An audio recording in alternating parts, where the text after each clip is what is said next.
अजी नमस्कार सत श्री अकाल। आज की करके निसल्ट आऊंगा क्योंकि नयो पंगो ले लियो और पंगो चालू तो गिन रहे। ठीक है, पंगो ले लिए भी इनके सल्टानों भी पड़े था थे भी समझो बात ने सब टाँग हो जा लगा। वो टॉपिक एक इश्यू टॉपिक है कि भी काम काम की बातें मैंने पहले दिन बता दी। अब वो इतने पेच है ऑनलाइन वो निकाले। अब इतने पेचे पड़े काम की बात कुछ निकल के नहीं आती है। अब मैं सोचू काम ही की निकली कौन पढ़ने में अपना लग गया 4 घंटा। बस वही हालत है। बाल्यावस्था में देखभाल हमने पढ़ा दिया था आपको कि एनईपी वगैरह वो चीजें होंगी बाल्यावस्था में। वो संख्या ज्ञान देना होगा, पर्सन कुछ बनता नहीं है। मैथ सिखाएंगे, ये सिखाएंगे, इस तरीके से सिखाएंगे, ये वो ठीक है। फिर तीसरा है पहला दूसरा तीसरा है पाठ्यक्रम शिक्षण शास्त्र। उसके बाद है शिक्षक शिक्षक की शाख लाऊंगा मैं चुनगी टैटू लाऊंगा क्या लाऊंगा। फिर समता मूलक समावेशी शिक्षा यानी सबको समान रूप से शिक्षा। फिर स्कूल शिक्षा के लिए कुछ मानक निर्धारण यानी स्कूलों की दादागिरी न हो इसके लिए कुछ निर्धारण किए गए हैं। प्रश्न तो वैसे तो बनते नहीं है, बातें हैं उनका, बातों का क्या है जी बातों का, लेकिन फिर भी कोशिश करते हैं कि कुछ कोई प्रश्न बन के निकल के आ जाए तो अच्छी बात है। अगला क्या है स्कूल पाठ्यक्रम। पाठ्यक्रम सभी स्टेज पे कभी भी एक जैसा नहीं हो सकता और पाठ्यक्रम की चर्चा हम पहले कर भी चुके हैं। क्योंकि 3 स्तर हो गए यानी 4 स्तर हो गए, सॉरी पहले 10+2 2 स्तर थे, अब 4 स्तर हो गए। एक तो हो गया फाउंडेशनल स्टेज FANDU, अब समझिए थे पूरी स्पेलिंग मैंने भी कर फाउंडेशनल स्टेज। तो इसमें पाठ्यक्रम क्या होगा पहले ही बता दिया, खेल आधारित होगा, लचीला होगा, एकदम इजी होगा, कोई टेंशन लचीला, कोई टेंशन नहीं होगी, पेपर वेपर देने का कोई टेंशन नहीं होगा। दूसरी stage preparatory stage, preparatory stage इसमें उसी से मिलता जुलता होगा, खेल होगा, खोज होगा, पढ़ने लिखने बोलने की थोड़ी बहुत शारीरिक कला, भाषा, गणित, विज्ञान आदि चीजें शुरू हो जाएगी। यानी इसका ऊपर वाले का थोड़ा सा बस विस्तार हो जाएगा। तीसरी स्टेज है मिडिल स्टेज। कौन सी ये मिडिल स्टेज। इसमें कौन सा पाठ्यक्रम होगा, इसके अंदर मिडिल में शिक्षकों द्वारा अमूर्त चिंतन शुरू हो जाएगा। व्यवसायिक विषय, विज्ञान, कला, गणित और कुछ व्यवसायिक विषय भी शुरू हो जाएंगे। जैसे किसी को बढ़ई का काम आता है वो कर देगा, किसी को कटिंग करनी आती है वो कर लेगा। यानी बच्चे को रुचिकर बनाना है, उसकी रुचि के अनुसार काम करना है। और चौथा है हाई स्कूल। तो स्तर बढ़ता जाएगा। फिर हाई स्कूल है बहुविषय अध्ययन होगा, विषय का चुनाव जो है बड़ा ही लचीलीकरण होगा। और विषय का चुनाव कैसे करना है बता दिया, आपकी मर्जी है आप कौन से विषय का चयन करते हो, कोई साइंस आर्ट वगैरह और कुछ नहीं होगा। फिर है बहुभाषावाद और भाषा की शक्ति यानी बहुभाषा, भाषाएं तो सिखानी है। कक्षा 8 तक, कब तक वैसे तो 5 तक माना गया लेकिन फिर भी 8 तक माना गया कि कक्षा 8 तक मातृभाषा, स्थानीय भाषा या क्षेत्रीय भाषा में आपको शिक्षा देनी है, सिखानी है। और इस रूल का फॉलो जो है वो सार्वजनिक और निजी, प्राइवेट और सरकारी दोनों स्कूलें ही इस नियम का फॉलो करेंगी।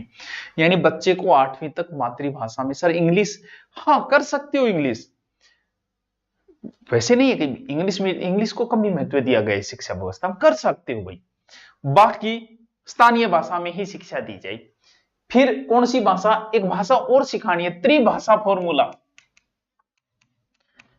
त्रिभाषा फॉर्मूला क्या आपको त्रिभाषा फॉर्मूला अपना, त्रिभाषा का मतलब बच्चे को 3 भाषा सिखानी है, यानी 3 भाषा सिखानी है और 3 भाषाओं में से 2 भारतीय होनी चाहिए, बिल्कुल कॉमन बात हो जाएगी। एक विदेशी सिखानी है, बच्चा बचपने में मातृभाषा, फिर ऐसी भाषा जो 22 भाषाओं में मान्यता प्राप्त है, फिर ऐसी भाषा, फिर विदेशी भाषा। 3 स्तर है इसमें। भाषा का अगर बदलाव करना है 6 या 7वीं क्लास में वो करेगा। अंग्रेजी के अतिरिक्त, अंग्रेजी तो सिखानी है ठीक है, अंग्रेजी के अतिरिक्त विदेशी भाषा और कौन सी किताबें और लागू कर सी यानी सिखानी है थोड़ी, जैसे कोरियाई है, जापानी है, थाई है, थाईलैंड की बेरजाई को कहते, फ्रेंच है, जर्मनी है, फिर रूस भी जाना पड़े, रूसी है, भाषा भी थोड़ी बहुत थे सिखाओ ताकि अंतरराष्ट्रीय संबंध अपना अच्छा हो। रूस और थाईलैंड सागे तो लगभग लोग बना ही रखे बढ़िया अंतरराष्ट्रीय संबंध, अंग्रेजा सागे भी ठीक बना रखे है। तो ए भाषा सिखानी, 3 भाषाएं सिखानी है, मातृभाषा, 22 भाषाओं में से कोई एक भाषा और एक विदेशी भाषा, बस ठीक है। भारतीय साइन लैंग्वेज, आ कौन सी लैंग्वेज है, आ सिखाई जाए उन बच्चों को जो मूक बधिर बच्चे हैं, जो स्पेशल बच्चे हैं, उनका भी ध्यान रखा गया है इस एनईपी 2020 के अंदर 2020। इनका भी भारतीय साइन लैंग्वेज भाषाई संवाद उनको ऐसे ही सिखाया जाता है। हाँ तेरे कट्टी भाई, यानी राष्ट्रीय ध्वज पाठ्यक्रम सामग्री में विकसित की जाएगी, इनकी अलग से पाठ्यक्रम सामग्री भी विकसित की जाएगी, जो स्पेशल बच्चे हैं। भारत के अंदर लाखों बच्चे, और मिडिल स्कूल के ऊपर कोडिंग वगैरह की गतिविधियां भी शुरू की जाएगी। ठीक है, 6 से 8 तक, 6ठी से लेके 8वीं तक जो कोर्स होगा वो बड़ा ही आनंददायी कोर्स होगा। बाकायदा अगला स्पष्ट लिख रहा कि एक आनंद देने वाला कोर्स करेंगे। गुरुजी इश्यो के कोर्स लागू करेगा, इंगमा आनंददायी कोर्स लागू करेगा। इंगमा थाने जो भी काम करना है, थान बिजली को काम आ बिजली को करो, थान खाती को काम आ वो करो, थान बागवानी आ वो करो, थान मिट्टी को काम आ वो बर्तन बनाना तो वो काम करो, बड़ा आनंद आएगा। 10 दिन बस्ता रहित होंगे स्कूल में, 10 दिन बाद 10 दिन हम स्कूल में जिया किन्हीं खाती को काम सिखा रहे हैं, किन्हीं गड़ो बनाना सिखा रहे हैं, किन्हीं बागवानी सिखा रहे हैं, बिना बेग कोई क्लास में भाग नहीं लेना है, कोई कुछ नहीं। अच्छे अच्छे जो भी कलाकार है उन कलाकारों के साथ बिताने 10 दिन। ओहो बड़ी आनंददायी होगी फिर तो 6 से 8 तक। हाँ ठीक है 10 दिन। और फिर 10वीं और 12वीं बोर्ड बिल्कुल लागू रहेगा, बोर्ड भी लागू रहेगा, वैसे ही जारी रहेगा, लेकिन परीक्षा आसान कर दी जाएगी, कई चीजें शामिल हो जाएगी। 2 बार बोर्ड परीक्षा की अनुमति दी गई है, एक बार मुख्य परीक्षा, एक बार सुधार परीक्षा। ठीक है सर ठीक है, यानी हमारा क्या चल रहा है देखो, बहुत दूरों सल्टा है। बाल्यावस्था हमने पढ़ लिया था, ईसीसी वो लागू करनी है, फिर साक्षरता संख्या ज्ञान गणित वगैरह का ज्ञान देना है, ऐसे देना है वैसे देना है। फिर पाठ्यक्रम आपको बताया किस प्रकार का पाठ्यक्रम होगा, कैसा पाठ्यक्रम, ये अब ने चर्चा की है शिक्षण शास्त्र और पाठ्यक्रम। ठीक है, अब आ जाओ बात शिक्षक। इस नीति में मुख्य रूप से जो जोर दिया गया है ना, वो 4 ईयर कोर्स पे ही दिया गया है। शिक्षक के 2030 तक वैसे 4 ईयर कोर्स ही शुरू हो जाएंगे। सरकार इसको ध्यान तो बहुत दे रही है, लोगों की रुचि नहीं है 4 ईयर के अंदर किसी की, लेकिन यही है कि 4 ईयर कोर्स ही किए जाएंगे सारे। और शिक्षकों के जो ट्रांसफर होंगे विशेष परिस्थिति में ही ट्रांसफर होंगे, ट्रांसफर का भी एक ऑनलाइन सिस्टम, ऑनलाइन सॉफ्टवेयर ही तैयार किया जाएगा। अच्छे शिक्षक इसके माध्यम से तैयार किए जाएंगे, अच्छे शिक्षक टेट वगैरह शिक्षक पात्रता परीक्षा भी विकसित की जाएगी, बाकायदा लिखा हुआ है टेट विकसित की जाएगी, कर रखी है नहीं। हाँ तो इससे कहते हैं कि अच्छे शिक्षक हमें मिलेंगे, बाकी कोई और विशेष प्रश्न इसमें बनता नहीं है। ठीक है, 4 ईयर वाला यही है कि बढ़िया नॉलेजेबल शिक्षक लाएंगे, ये लाएंगे वो लाएंगे, कोई प्रश्न तो बनना नहीं है। ठीक है चलो पूरा पढ़े, पेज तो 10 लिख रखे है, प्रश्न बने कोई। समता मूलक एवं समावेशी शिक्षा। समता मूलक मतलब सबको समान रूप से शिक्षा मिले, इसका प्रयास करना जरूरी है। समान रूप से कहां मिलेगी भी, पहाड़ी क्षेत्र के बच्चों को कैसे समान रूप से मिलेगी, सर उनको साइकिल दे देंगे, बिल्कुल सही है। तो समता मूलक या समावेशी शिक्षा,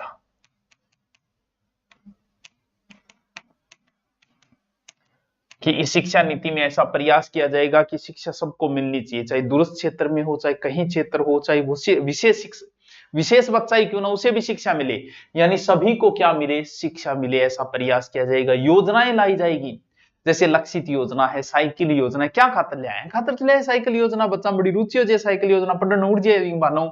जहां दूरी हो वहां क्या बनाए जाएंगे, वहां छात्रावास भी बनाया जाएंगे।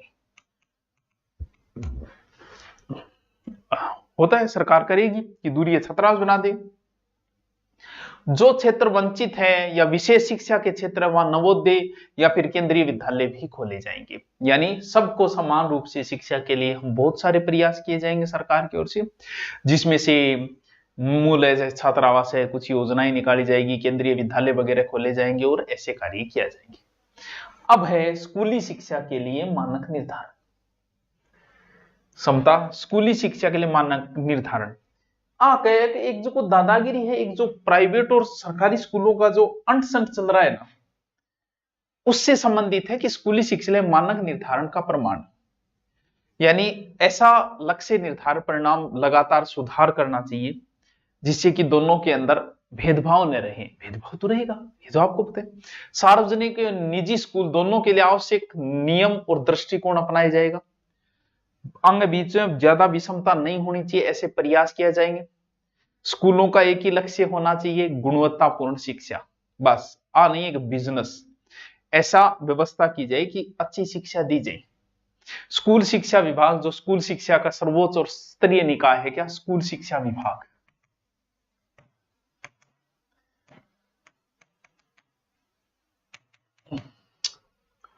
स्कूल शिक्षा विभाग, जो स्कूल शिक्षा सर्वोच्च राज्य स्तरीय निकाय है, सार्वजनिक शिक्षा प्रणाली निरंतर सुधार के लिए समग्र निगरानी और नीति निर्धारण का जिम्मेदार वही रहेगा। ध्यान रखो सबका, समता मुल्क सबको सारी स्कूल सेम रखण खातर संपूर्ण राज्य में सार्वजनिक विद्यालय प्रणाली सेवा प्रावधान और शैक्षिक संस्थान जिम्मेदारी स्कूल निर्देशालय की ही होगी। ध्यान रखियो, यानी बीएलओ डीएलओ सेविंग में आ जाएगी। यानी सार्वजनिक विद्यालय प्रणाली सेवा प्रावधान शैक्षिक जो भी है संचालन है, वो जिम्मेदारी स्कूल शिक्षा निर्देशालय की होगी। यानी सौंप दिया कि ये तुम्हारा काम होगा जो, ठीक है। नियमित छात्राओं भी फीडबैक लिया जाएगा ऑनलाइन, ताकि सुधार किया जा सके, अंतराल में सुझाव मिल सके जो भी है। और ऐसे के सभी कार्यों की दक्षता और पारदर्शिता रखी जाएगी, सुनिश्चित करी जाएगी। स्कूलों में वर्तमान जो भी वहन है वो जनादेशों में भारी कमी आएगी, जनादेशों में। तो सार्वजनिक और निजी स्कूल जो भी है, जिनके अंदर केंद्रीय विद्यालय सहायक स्कूल है, बंद छोड़िए का मूल्यांकन और प्रमाणन समान मापदंड और प्रक्रियाओं के आधार पर किया जाएगा। स्कूलों का मूल्यांकन चाहे वो सार्वजनिक हो चाहे निजी हो, कोई रूल रहेगा, दोनों मापदंड निर्धारण करना। ऑनलाइन ऑफलाइन सार्वजनिक प्रकटीकरण पारदर्शिता पर जोर दिया जाएगा। यानी स्कूलों को बराबर लाने के कुछ प्रयास किए जाएंगे। जैसे अब भी वही है कि भी सिलेबस ये डिसाइड किया जाएगा, तो प्राइवेट में वही पढ़ाई जा रहा है, सरकारी में वही पढ़ाई जाए, और शिक्षा और सार्वजनिक सेवा के सभी मुहैया कराई जाएगी जो भी सुविधा है। माता पिता और समुदाय ट्यूशन फीस मनमानी वर्दी में सुरक्षित करने के भी प्रयास किया, आने के फीस वगैरह मनमानी डेस को स्कूल की एक अलग वेबसाइट बनाई जाएगी, अलग अब भी होती है, स्कूल की वेबसाइट होती है, जिससे सार्वजनिक और निजी दोनों स्कूलों उसमें सारी डाटा सार्वजनिक किए जाएंगे, जिसमें जैसे फीस है, कक्षा है, सुविधाएं हैं, अध्यापकों की संख्या है, वह सारी सार्वजनिक की जाएगी। इस तरीके की व्यवस्था की जाएगी ताकि पारदर्शिता लाई जा सके। बस एक काम आलो जी, एनईपी बड़ो दौरो करिए। कल जो आपका एक नया जोड़ा गया है भाषा, वो करवा दूंगा। ये टॉपिक हो गया कंप्लीट। बड़ो दौरो है क्योंकि मन ने ज्यादा पढ़ना पड़ेगा, काम की बातें कम थी, मुझे ज्यादा पढ़ना पड़ा। चलो कोई बात नहीं, धन्यवाद मास्टरों, ईमानो पढ़ता रहा लो, कोई बात को नहीं। Okay, thank you.